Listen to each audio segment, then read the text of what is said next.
القانتات والصادقين والصادقات والصابرين والصابرات والخاشعين والخاشعات.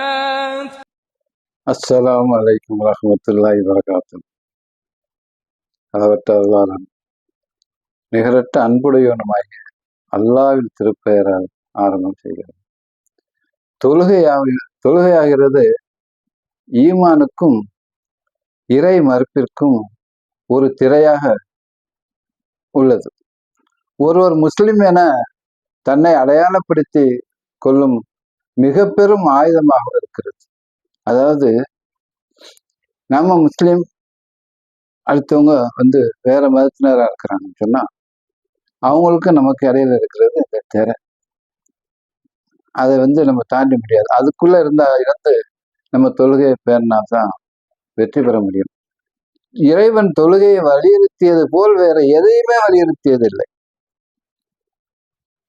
தொழுகையை அவ்வளவுக்கு துல்லியமா ரப்புல் ஆலமீன் வலியுறுத்தி இருக்கான். வேற எந்த ஒரு இதுலையும் காண முடியாது. ரெண்டாவது ரெண்டு கேட்டா, தாய் தன்னுடைய பிள்ளைகளுக்கு உபதேசம் பண்ணுவாங்க இல்லையா, இப்படி செய்ய அப்படி செய்ய, இந்த மாதிரி செய்யதான் வாழ்க்கையில சிறப்பா இருக்கும். அதே மாதிரி ரப்பு என்ன சொல்றான்னு கேட்டா, தொழுகையை சொல்றான், வலியுறுத்தி சொல்றான். நீ என்ன வணங்கு அப்படின்னு சொல்லி வேறு எந்த வழக்கத்தையும் வலியுறுத்தியதாக நம்மளால காண முடியாது. எந்த அளவுக்கு என்றால், அறிவுரை கூறுவதை போன்று அல்லாஹ் குர்ஆனிலே வழிநடிகளும் தொழுகை நிலைநாட்டுமாறு மூமின்களுக்கு அறிவுறுத்துகிறான். அன்றாட காலை முதல் மாலை வரை ஒவ்வொரு மனிதனும் என்ன செய்யறான்னு கேட்டா, பறந்து பறந்து எந்திரிக்கிறான். ஃபஜ்ர் தொழுகை போறதில்லை. அவசர அவசரமா குளிச்சுட்டு தேய்ச்சி கூட சரியா குளிக்க மாட்டாங்க. அப்படி என்னண்டு எதுக்கு ஓடுறான்னு கேட்டா, காசு சம்பாதிக்கிறதுக்கு ஓடுறான். ஓடி ஓடி ஓடி ஓடி காலையில இருந்து ராத்திரி வரையும் போடுறான். ஓடி போய் சம்பாதிக்கலாம். பணம் மட்டும்தான் நமக்கு முக்கியம் அப்படிங்கிற ஒரு எண்ணத்துல ஓடிக்கிட்டு இருக்கலாம். என்ன ஆனா பணம் முக்கியம் இல்லைங்கிறது ரப்பு நமக்கு தெரிவிக்கிறான். என்ன, பணம் துனியா வாழ்க்கைக்கு தேவைதான். இருந்தாலும் அண்ணன் என்ன சொல்லிக்கிறான், என்ன வழங்குங்க, பிறகு நீங்க பறந்து விரிஞ்சு போய் உங்களுக்கு ரெஸ்க தேடுங்கிறான். அப்படி இருக்கும்போது நம்ம தொழுகை நேரத்துக்கு பாங்கு சொன்னாலும் என்ன செய்யறோம், நமக்கு இல்லை அது. இதுக்கு நமக்கு என்ன சம்பந்தம் இருக்கு? இதை செஞ்ச நேரம் ஒரு லோடு தூக்கி விட்டோம்னா நமக்கு இன்னைக்கு 100 ரூபா வருமே, அல்லது 200 ரூபா வருமே, 1000 ரூபா வருமென்னு சொல்லி அதை காதலையே வாங்குறது. சரியான மூமின் என்ன செய்வான்னு கேட்டா, பாங்கு சத்தம் கேட்டா செய்யற வேலையை அப்படியே வச்சிரும். அப்படியே விட்டுட்டு காந்தத்துல ஈர்க்கப்பட்ட ஒரு இரும்பு எப்படி வேகமா போய் ஒட்டுதோ அதே மாதிரி பள்ளியை நோக்கி விரைந்து ஓடுவான். ஏன்? இரையச்சம். இந்த நேரம் மிஸ் பண்ணிட்டோம்னா மறு நேரம் வாழ்க்கையில கிடைக்காதே. எப்படி கிடைக்கும்?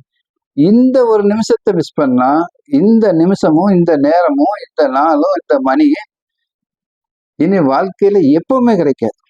அதை மிஸ் பண்ணான்னு சொன்னா நம்ம கை செய்யப்பட்டவரா. இதை உணர்ந்தவன் தான் அதை ஓடுவான். உணராதவன் என்ன செய்வான்? சரி வாங்க சொல்றாங்க, சரி அதை எடுத்து அங்க போட்டு இதை எடுத்து இங்க போட்டு இதுலயே இருக்கும். அதுக்கு மேல இல்லத்தரசிகள் என்ன செய்வாங்க கேட்டா, ஏமா தொழுவனியாமா, சுப தொழுவனியாமா, எங்க நான் தொழுவினேன், காலையில முடிச்சதுல இருந்து இதுங்களோட அலை கொடுக்கறத பெரிய வேலையா இருக்குது. அவருக்கு வெளியே போறதுக்கு சாப்பாடு கட்டணும், கொள்ளணும், துணியத்தை எடுத்து தேய்ச்சி வைக்கணும், அதுக்கு மேல இந்த பிள்ளைகளை ஸ்கூலுக்கு ரெடி பண்ணணும், அதுக்கு சாப்பாடு கட்டி கொடுத்து அதுக்கு ரெடி பண்ணி அனுப்பிவிடணும், அதுக்கு மேல மாமனாரை பார்க்கணும், மாமியாரை பார்க்கணும், கொஞ்சம் குறையா இருந்தா 1000 குறை சொல்லுவாங்க, அதுக்கு மேல சின்ன பிள்ளைகளை வேற பார்க்கணும், அது என்ன செய்யுது ஏது செய்யுது, திண்டுச்சா உண்டிச்சா, இப்படியே அதுக்கு மேல ஊட்டம் சுத்தம் பண்ணி பாத்திரத்தை கழுவி, இப்படியே எனக்கு காலையில முடிச்சதுல இருந்து ராத்திரி வரையுமா அசைய கூட எனக்கு நேரம் இல்லைம்மா, நான் என்னமா சொல்லுறது, இப்படி சொல்லி முடிச்சிருவாங்க. இதை போய் அல்லாட்ட சொல்ல முடியுமா? அல்லாஹ் என்ன சொல்லிக்கலாம், ஜின்களையும் நான் படைச்சது உன்னை வணங்குறதுக்கு மட்டும்தான். உன்னை வணங்குறது என்னை வணங்குறதுக்காக தான் வந்து மனிதர்களையும் ஜின்களையும் படைச்சிருக்கிறேன்னு சொல்லி ரப்புல் ஆலமீன் சொல்றான். அப்படி இருக்கையில அதுக்கு பிறகுதான் மற்ற விஷயங்கள்லாம். நாம் மார்க்க விஷயங்களை ஏனைய விஷயங்கள் என்று கூறும் நாம நமது அனைத்து வேலைகளையும் முடித்து எல்லா வேலையும், அதாவது வந்து நம்ம எல்லா வேலையும் முடிச்சிட்டு நேரம் கிடைச்சா தொழுதுக்குருவோம். சில பேர் காலையில சுப தொழுகையில லொஹர் தொழுகை, அசர் தொழு, மதர் தொழு எல்லாத்தையும் இஷா நேரத்துல வந்து ஹோல்சேலா தொழுவாங்க.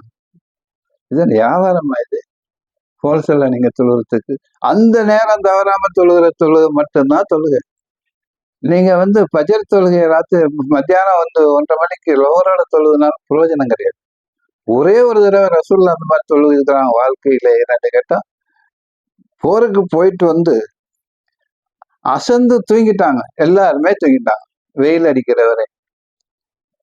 அப்ப எந்திரிச்சு அவங்க என்ன பண்ணா, இப்ப பட்ஜெட் நமக்கு மிஸ் ஆயிடுச்சு, சரி போற வழியில தண்ணி கிடைக்கிற இடத்துல தொழுது, அந்த மாதிரி தண்ணி கிடைக்கிற இடத்துல நிறுத்தி ஒதுச்சிட்டு தொழுதுனாங்க ஒரே ஒட்டை. நம்ம என்ன செய்யறோம், நம்ம பஜர் தொழுகையே 1 மணிக்கு தான் தொழுவோம், 1:30 மணிக்கு தொழுகிறோம். இப்படி தொழுகையை வந்து நம்ம நினைச்ச மாதிரி தொழுகிறதுக்கு அல்லாஹ் சொல்லல. முதல்ல என்ன வணங்குங்க, மற்றபடியா மற்றதை பாருங்க, இப்படித்தான் சொல்லிக்கிறோம். இப்படியே வந்து என்னன்னு கேட்டா, தொழுகையில அசால்ட்டா இருக்கக்கூடிய நாம தொழுகையை முழுமையா பின்பற்றி வாழ்ந்தா வாழ்க்கையில வெற்றி பெறலாம். எந்த வகையிலையும் நஷ்டம் ஏற்படாது. இன்னைக்கு வந்து 10,000 ரூபாய்க்கு வியாபாரம் பண்ணி அவன் கடையில தொழுக போகாம நாளைக்கு 5 வேலையும் சரியான நேரத்துக்கு போய் தொழுதுட்டு அந்த கணக்கு பாரு, அதுக்கு மேல அதிகமா தான் தந்திருப்பான். நிச்சயமா போகாது. இன்னும் சொல்லப்போனா தொழுக நேரத்துல கடையை அடைச்சிட்டு தொழுகிறவங்க இருக்கலாம். அடைச்சிட்டு திறந்தாலும் அவனுக்கு கூட ரிஸ்க் அன்னைக்கு நிச்சயமா வருங்கிற நம்பிக்கை வேணாம். கடை அடிச்சுட்டா நமக்கு கூட வருமானம் போச்சேன்னு நினைச்சோம்னு சொன்னா, நம்மளை படைச்சவன் ரப்பு. நமக்கு என்ன கொடுக்கணும், எது கொடுக்கணும், எப்படி கொடுக்கணுங்கிறது அவன் அறிஞ்சவன்.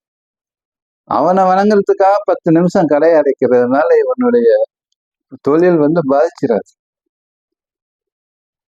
ஆள் இருந்துச்சா விட்டுட்டு போ, வந்து மாத்தி விடு தொழுகிறதுக்கு, அவனுக்கு அந்த நிலைமை கிடைக்கணும் அப்படிங்கிற ஒரு எண்ணத்தை உள்ள முதலாளிகள்கிட்ட தான் ஒருத்தன் வேலை செய்யணும். அது ஆபீஸா இருக்குது அப்படின்னு சொன்னா, ஒரு 40 பேர் 50 பேர் இருக்கக்கூடிய ஆபீஸ்ல தொழுகிறதுக்குன்னு ஒரு வழங்குறதுக்குன்னு ஒரு இடம் வச்சிருப்பாங்க. அதே மாதிரி பிற மதத்தினருக்காகவும் ஒரு சில இடங்கள்ல வச்சிருப்பாங்க. அந்த டைம்ல போய் அது வந்து அவங்க நிறைவேற்றுறதுல எந்த ஒரு தடையுமே இருக்காது. சில இடங்கள்ல இருக்காது. கப்பல் பயணத்துல கூட இந்த மாதிரி வசதிகள் இருக்குது. தொழுகிறதுக்கு பிற மதத்தினருடைய வணக்க வழிபாடுகளுக்கு வசதிகள் பண்ணி வச்சுக்கிறான். ஏன் அப்படின்ட்டா, இறை எச்சங்கிறது எல்லா மக்களுக்கும் இருக்கணும். அப்பதான் அந்த இதுல வந்து ஒரு விஷயம் இந்த மாதிரி செஞ்சா நம்மளை கடவுள் தண்டிச்சிருவாருன்னு இந்துக்கள் நினைப்பாங்க.